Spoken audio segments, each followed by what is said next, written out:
On va quand même faire. Bonjour, aujourd'hui, on va parler encore du sujet qu'on a commencé à parler de ce sujet hier.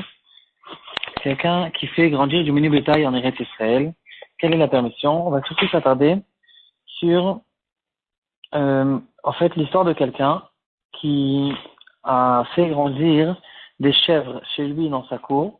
Et il y a eu une dispute avec ses voisins qui disait que ces chèvres causent des gros problèmes, ça fait des très mauvaises odeurs dans tout l'immeuble, etc. Et ils sont arrivés au Din Torah pour savoir qui avait raison. Donc on va voir cette histoire du Din Torah, on va voir une belle histoire avec Prem Kanefsi. On va essayer de se dériver aussi sur cette halakha qu'on a commencé à voir hier. Est-ce qu'on a le droit de faire grandir des chèvres en Eretz Israël? Et on va parler bien sûr du Din Torah lui-même. Ce qui les dérangeait à eux, c'est les mauvaises odeurs qui montaient chez eux. Est-ce qu'ils ont raison à cause de ça ou pas? À la fin du show, on va essayer de voir aussi en ce qui concerne le porc. Et dans la Gemara, elle va ramener, la Gemara, elle ramène une histoire à cause de laquelle les Chachamim ont interdit de faire grandir du porc en Eretz Israël. Ils ont même fait une klala là-dessus. Et on va voir encore quelques halakhot intéressantes sur cette chose-là. En tout cas, on revient à notre histoire. C'est une histoire qui est arrivée à Bnei Brak, quelqu'un que je connais personnellement.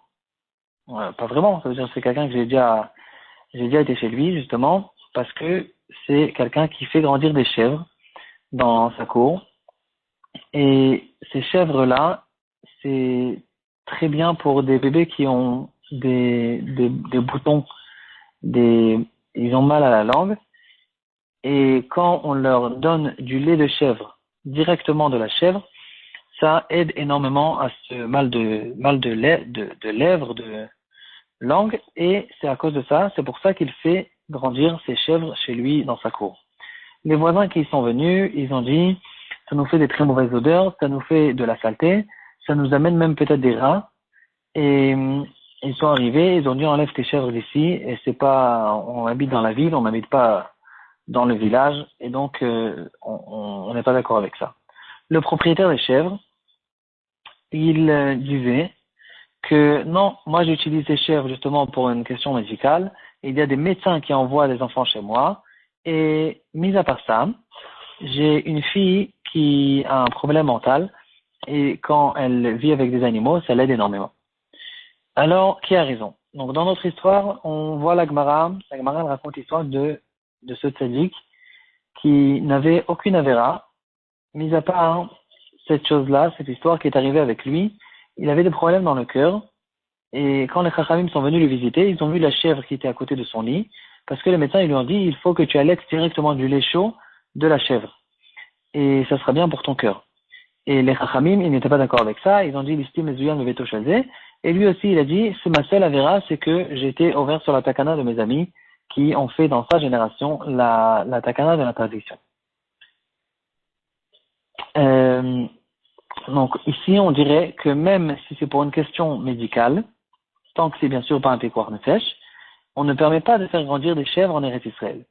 Alors, est-ce qu'on permet aujourd'hui ou pas? C'est ce qu'on a déjà vu hier. On peut permettre. Il y a beaucoup de poskim qui disent, et le Shulchan Aruch aussi, j'ai peut-être pas ramené la référence hier, Siman Machoshel Mishpat Siman Tav Tet Seif Aleph, il dit que de notre temps où il n'y a pas des champs en Eretz Israël, il n'y a pas d'agriculture, ça a été permis. Et la question qui a été posée, c'est, ça c'était du temps du Shulchan Aruch, mais de notre temps à nous, qu'il y a oui de l'agriculture en Eretz Israël par les Juifs, peut-être que c'est redevenu interdit. On a vu les poskim qui disaient que puisque l'interdiction a été arrêtée, elle n'a pas été renouvelée automatiquement, on permet. Aujourd'hui, je peux vous dire aussi que Reprem Kanevski, on dit que il a entendu qu'on a posé cette question au Chazon Ish, et le Chazon Ish aussi, il a dit le même genre de réponse. Du moment que le Shulchan Aruch il a permis, nous on ne va pas revenir interdire, malgré qu'en fait, c'est un peu un chidouche parce que la raison du Shulchan Aruch qu'il a permis, c'est parce que justement il n'y a pas d'agriculture, il n'y a pas cette raison de notre temps, mais quand même, le Chazon Ish, on dirait que il a été d'accord que c'est permis. Et donc, le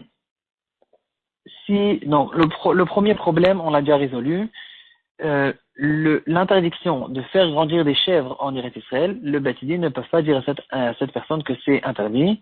Peut-être que dans notre temps c'est permis, et donc déjà, si c'est ça le premier point de vue, si c'est ça la première chose pour laquelle on devrait lui dire que non, alors on ne peut pas lui dire que non, il peut faire grandir des chèvres, même s'il est en Eretz Israël. Et maintenant, il nous reste à vérifier au fait la question des mauvaises odeurs cette question de Benam Achavero qu'il a avec ses voisins. Avant ça, il y a une histoire que Reprem Kanevski a racontée. Une fois est arrivé chez lui un Avrer, et Reprem Kanevski, au fait, il s'est plaint. Ce Avrer, il a dit qu'il a des problèmes dans le cœur, et au fait, son cœur, il faisait certains bruits, ou quelque chose comme ça,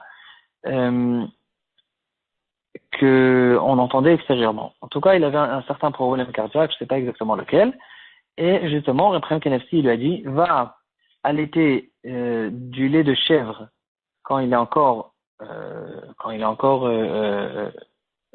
nouveau de la chèvre elle-même, et ça va t'aider, et c'est ce qu'il a fait, ça l'a aidé justement, donc il s'est basé sur notre Gemara pour faire cette chose-là. Est-ce que les voisins ils ont raison? Donc on revient à notre histoire. Est-ce que les voisins ils ont raison que il leur fait une mauvaise odeur? Ici, on peut trouver dans le Choshel Mishpat, Siman Kuf Nun He dans le tour. Le tour, il ramène au nom du roche. Il dit un boucher qui il avait l'habitude d'égorger toutes sortes de bétail en bas dans la cour d'une maison, et un jour il s'est rapproché encore plus de la maison, et le voisin il lui a dit, tu me fais des très mauvaises odeurs, ça ramène des mouches, ça ramène des chiens qui viennent prendre les restants de viande, ça fait des très mauvaises odeurs. Le roche, donc le tour, il le ramène. Il dit que le voisin, il a raison. Même si le boucher, il existait déjà avant, il veut juste se rapprocher, on ne lui permet pas de se rapprocher parce que les odeurs vont devenir encore plus graves. Donc, Al-Vachomer, qu'un boucher qui veut venir et ouvrir une boucherie. On ne parle pas d'une boucherie comme il y a dans les villes maintenant. On parle d'une boucherie où là-bas, on fait l'abattoir et tout ce qui se passe là-bas. Ici, vraiment, l'odeur, elle est insupportable. Et les voisins, ils peuvent lui interdire d'ouvrir cette boucherie à cet endroit-là. Dans le Shulchan Aruch aussi, dans Siman Kuf Nun He, il ramène une chose qui ressemble, mais la halakha elle est un peu différente. Il dit quelqu'un qui a un otsar, un endroit où il engrange ses grains de blé, et cette grange se trouve au deuxième étage.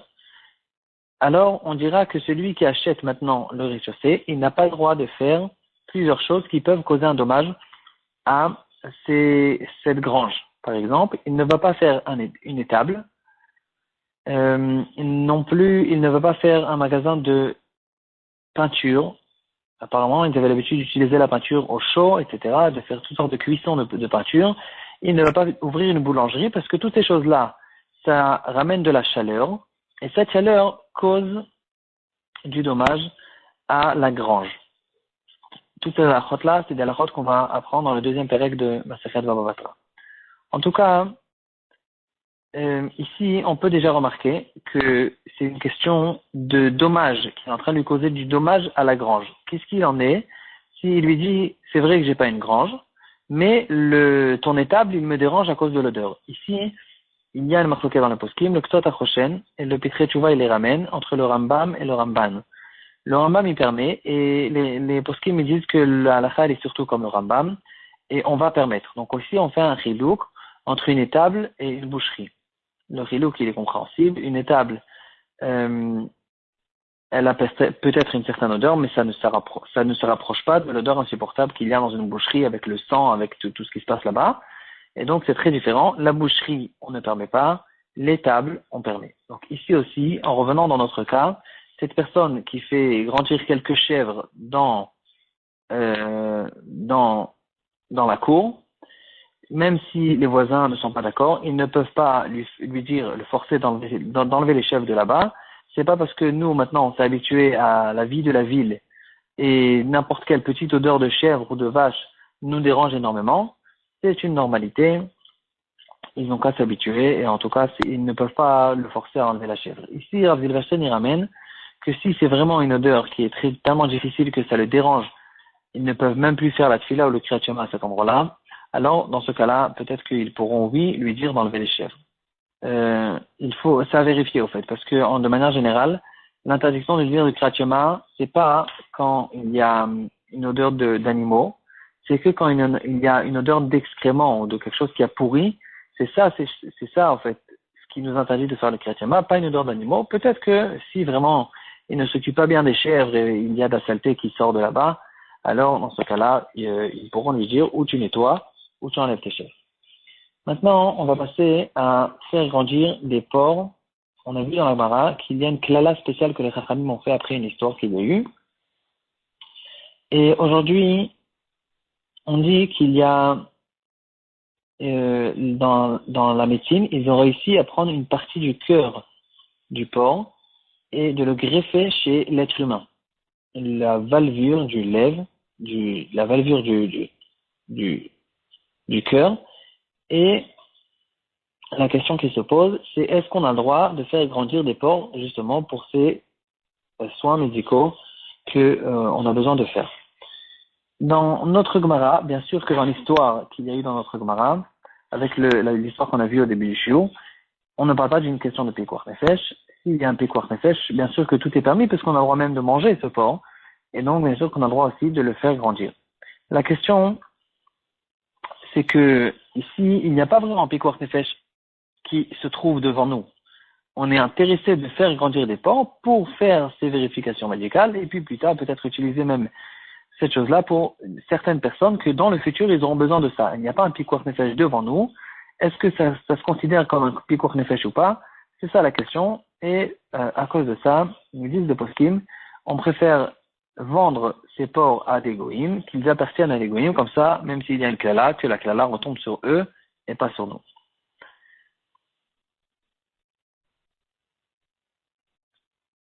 Encore une chose intéressante avec ça, on va finir.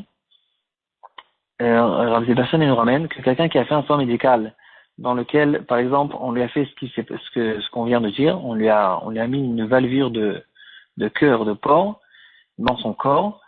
Il y a une halakha spéciale qu'on retrouve dans le Shulchan Aruch, dans le Orach Chaim Siman Shin Kafres et Fiudalet, que dans le cas où, par exemple, pendant Shabbat, il y a deux possibilités. Une personne qui a besoin de manger de la viande, on peut lui donner ou de la viande pas cachère, ou de faire la shrita d'une viande. Alors normalement, on devrait lui donner la viande pas cachère, parce que c'est qu'un lave de faire la shrita pendant Shabbat.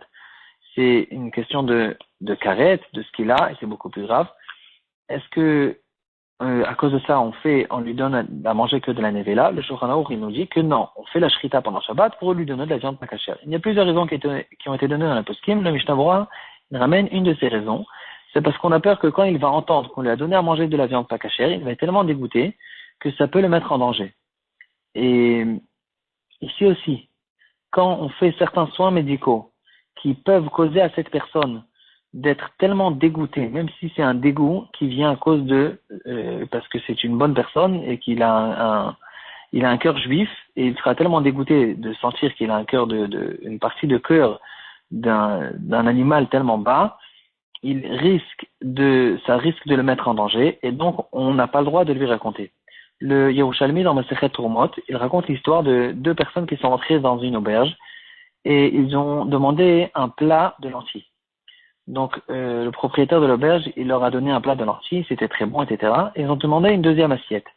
Quand ils ont mangé la deuxième assiette, ils ont fait la remarque au propriétaire de l'auberge que cette deuxième assiette, elle était moins bonne que la première. Alors il lui a dit, bien sûr, parce que dans la première assiette, il y avait là-bas un serpent qui est tombé. Et la viande de ce serpent, elle a donné un bon goût au plat de lentilles. Ces deux personnes-là, elles étaient tellement dégoûtées de ce qu'il a dit qu'ils sont morts. Donc on voit, les Yerushalmi, les Chachamim déjà nous ramènent qu'il y a une possibilité que quelqu'un il se rend dans la tête quelque chose, psychologiquement il se rend quelque chose, il risque même de mourir de cette chose-là. Donc ici aussi, dans le cas de cette personne qui a eu besoin de faire certains soins médicaux qui peuvent lui causer un danger, quand il va entendre, il va être tellement dégoûté, et donc on devra ne pas lui dire.